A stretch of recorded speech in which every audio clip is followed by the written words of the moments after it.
This is Sarah Mack and welcome to Creative Magic Club. Together, we'll discover inspirational stories of creative entrepreneurs living out their dreams, doing the work they are most passionate about, and building wealth in magical and fun ways. While building a six-figure income as a writer and coach, helping other women to launch their dream businesses, I've connected with so many incredible people and seen it proven again and again that you can thrive financially doing whatever it is you are passionate about. I'm here to share life-changing strategies for mindset, making money, and reaching more people with your work in a business and life filled with creativity, freedom, and fun.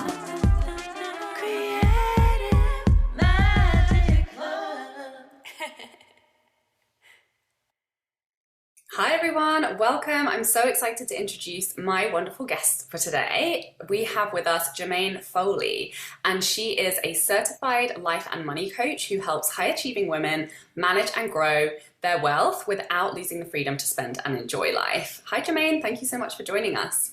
Hi Sarah, thanks for having me. I'm so excited to be here. So, what's your money story? How did you get to becoming a money coach? Oh my gosh. So my story started from me just being exactly who I help now. I was a high achieving woman. So I graduated from college, landed the big job, was making the money, but I didn't have any money. And it was just like, it had gotten to a point with me and my husband where we just felt like there's got to be something we're missing here. You know, we were doing all the things right, but something was happening where we weren't building wealth. So I had to figure out, how can I build wealth and still enjoy my life? I think that was the kink in my brain where it was just like, I couldn't figure out, you know, a lot of the financial gurus, they want to tell you that, you know, you need to invest and, you know, wait until retirement to really enjoy life. And I couldn't like fathom doing that because I knew that I wanted to experience joy and fun things now and to be able to do those things in the future. So I had to figure out how to, do both at the same time. And so I did. So my husband and I, we paid off over $200,000 worth of debt. We built a multiple six-figure net worth, built our dream home. Our net worth grows every month pretty much. And we did not sacrifice our lifestyles. We still enjoyed life. We still vacationed. I still shopped. And so, yeah, I wanted to show other women that this was possible for them too. So that's it. Amazing. I love this conversation so much. And I know that a topic that you talk about, which I'm really excited to dive into with you, is overspending, because that's something that I have really struggled with. And I know talking to a lot of my clients, they have as well, no matter how much or how little they're earning, it's like a behavior pattern that just self-sabotages that's really got nothing to do with how much that you're making. Yes. So I'm really curious, what's your perspective on overspending, and why do we do it, and how do we stop doing it? Yes. Okay. So overspending is an action. It's something that we're doing. And every action that we take is something that we're thinking. It's something that it's a feeling that we're having. It's something that's just making us feel that, oh my God, I got to have it. It could be a simple thought like that just gives you the urge to want to overspend. And so what I found for me, a lot of times it's driven by boredom, by frustration, by stress. And we try to use our money to make us feel better. And so thing I love to say is get happy, then spend. Don't spend to make yourself feel happy, because it's an endless cycle and you'll never, ever be able to spend enough or collect enough things to make yourself happy. That's not our money's job. And so when I work with my clients and I see there's a pattern of overspending, we got to kind of get a little deeper to see why. And it's different for everyone. I'll give you an example, Sarah. So I'm working with a client now who grew up without a lot. And this is true for a lot of my clients. And that, growing up without a lot drove them to become high achieving. They're like, I'm going to get the, career. I'm going to make all the money so I can have all the money and, I can be wealthy. But it's and then they also say, I don't want to ever tell myself no. So that's the thought right there. I never want to tell myself no. right? And even though they want to be wealthy, but they don't want to tell themselves no, it's like those two are at odds with each other. And we kind of have to like twist that apart and see, okay, like when you don't want to tell yourself no for like impulse spends and target runs and things that you really don't want, what you're really doing is telling yourself no for the things you really want, the wealth, the amazing experiences you want to have, you know, the future you want to leave for your children if you have them. So it really does boil down to really knowing what's going on in your brain that's making you want to overspend, and then really getting to the bottom of that and going from there. Right. It's like that traditional money mindset approach, just like really targeted at overspending. Like, what's the thought? And then change the thought and continue to, focus on a thought that's supporting a behavior or a habit that's creating a result that you want, and then really committing to changing that behavior. What I'm curious, obviously working with clients in helping them to shift that habit, can we just name some of the, those moments that make it, those challenge points, like, Black Friday, or like when you're being marketed at left, right, and center. I'm curious, like, how your clients have, do some people like override that habit pretty easily? Do some people take a really long time? Like, what have you seen? So that's such a good point, because, okay, so one of the tools that I use with my clients is to plan their spending ahead of time. So Black Friday comes every year. So does Christmas. And so instead of saying, I'm just not going to shop, let's plan to shop. So let's use that higher part of our brains, the prefrontal cortex, where we make our best decisions. It's all about growth, all about our goals. If we use that part of our brain to actually plan our spending, I'm not talking about going on a strict budget. I'm talking about actually deciding ahead of time, hey, for Black Friday, I know that I'm going to want to go out and I'm going to want to enjoy and buy things. This is how much I'm going to spend on that. I'm going to set this amount aside just for Black Friday so that I can do that, but I'm doing it intentionally instead of impulsively. And so that's one of the biggest tools that I use with my clients, is getting them to learn how to plan their spending ahead of time without putting themselves on a strict budget, because I don't believe in those. It's like going on a strict diet. It may work in the short run, but long-term lifestyle, it's not going to work. So that's one of the things that I really help them with. So I actually have a client, she's a physician, and she was going to Florida for Thanksgiving and spending that time with her family. And so we came up with a plan just for that, because she was like, it's going to be crazy. There's going to be all the eating out and the Black Friday shopping. And we just created a plan just for that. So she was able to go and still enjoy herself, but not overspend, not put herself in a situation where she was regretting the experience, the week after. Right. So it's like using a plan and a budget to be able to say yes to yourself by deciding to give yourself the things that you want. So what do you have to say about like impulsivity, or people who have like impulsive, behavior patterns, and how that interacts with money? Yeah. So, here's the thing. We have to have a lot of grace with ourselves. I was definitely an impulse spender. It was so it's funny. I live in an area where, like, if you're on the highway on the way home, there's an outlet mall. And so it was like, oh, outlet mall, as if it wasn't there, as if I didn't know it was there. And I would just find myself getting off the exit, heading into Banana Republic or J. Crew. Like those were my two stores. And so I understand impulse spending to the core. A lot of times it's happening subconsciously. Like I would think, like, how am I even in this store? Like, I don't even know how I got here. So when I'm working with my clients, that is just something that we have to like unravel and just say, and that's where the planning ahead really does come in. And it's just like, okay, when you find yourself, I'll give you a nice little tip that I share with my clients. But when you find yourself there, even though it's not in your plan, right? What do? So I always like to say, sleep on it. Like if you find yourself at Target, and you went in there for maybe toothpaste, right? And now there's a cart full of stuff and it's probably $200 or $300. And this was not something you were planning to buy.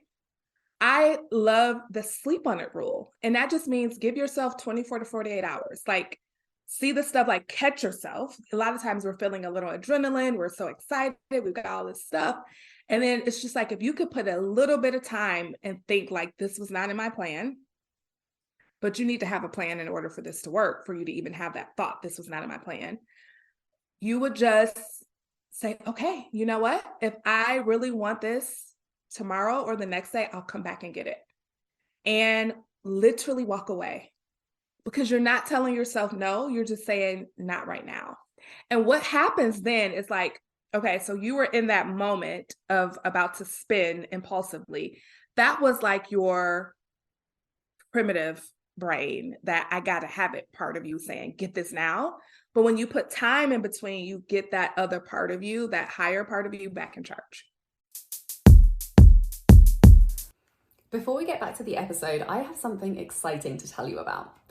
There were a couple of key things that changed everything in my life as an entrepreneur that allowed me to bring in 6 figures while working half as many hours and having more fun than ever before in my business. It was money mindset work around how I was doing business, combined with getting good at sharing strategic sales content online. I know you know that this is your year to start hitting your 10K month income goal and living the life of creative freedom and fulfillment you have been dreaming about. You're ready to be consistently attracting total dream soulmate clients through the creative content you're sharing on social media, and you want to be reaching more people, charging higher rates, and working much less. So I'm very excited to invite you to join me in Freedom Club, my mastermind, where you'll receive tailored high-level support to master the skills that will create your dream life and 6-figure dream business starting now. With focused weekly trainings and coaching calls to find the clarity on your content that's going to make you the most money, to design a simple, fun launch strategy you'll enjoy following through on, plus daily support and feedback from me in the Voxer chat, you'll find that sweet spot in your business where you're the most confident in your work, having the most fun, and making the most money. Go to withsarahmac.com/freedom club to apply now. Now let's get back to the episode. I love this conversation. It's like, money is power. Let's keep our power in our pockets and use it intentionally in the ways that we want to. So I'm curious, you're talking about planning, like, what is that learning curve like for people who maybe haven't been planning? Obviously, like, it's a bit of a stretch to try and plan for like a whole year in advance, and like, how much can you even, like, what do you even really know? So how do you sort of take someone from like not planning at all to starting to get into the habit of planning? And then like, what does it look like, for you, who's like a pro at this? And, do you plan out for like the whole year in advance? Like, what does that look like? Okay, this is such a good question.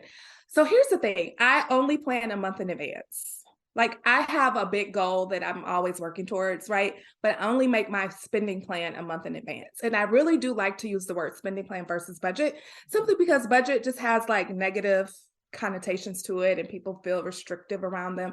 But a spending plan really is just more freeing. It's just you deciding how you're going to spend your money, how you're going to give your money, how you're going to invest your money, all of those things. So usually when I'm working with my clients, it takes a good 3 to 5 months of doing the spending plan before they start to get the hang of it. Because as you said, there is a learning curve. I always tell them, you're going to make mistakes. You're not going to follow your plan 100%. And guess what? That's okay. But you're going to learn along the way. So I always say, like, you can always look at, okay, what went well? What didn't go so well? And what will you do differently next time? Maybe it's just, I'm going to give myself more spending money next time. Or I skimped on groceries and I didn't give myself enough money for food. I'm going to give myself more money for food. So you always want to learn, but usually it takes about 3 to 5 months before you're really like good at it. And that's okay.